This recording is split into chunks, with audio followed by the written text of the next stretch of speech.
Selamun Aleyküm. Dünən axşamdan elə bir ki, saat 3 radələrindən qar yağmağa başlayıb. Əgər gün olmasaydı, əriməsəydi 70 sm, 80 sm qar oralardı.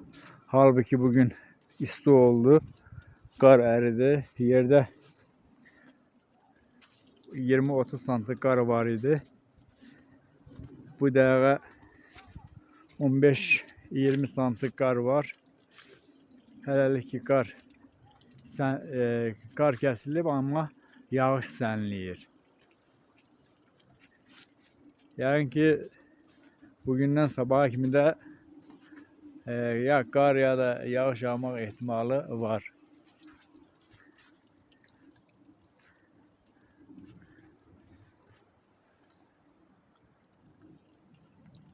Mən birinci dəfədir ki, həyatımda görürəm ki, aprel ayında belə qalın qar yağsın.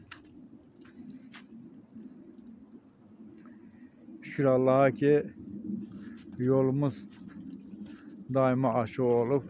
Çünki fəhlələr hər an, hər saniyə işləyirlər. Allah köməkləri olsun.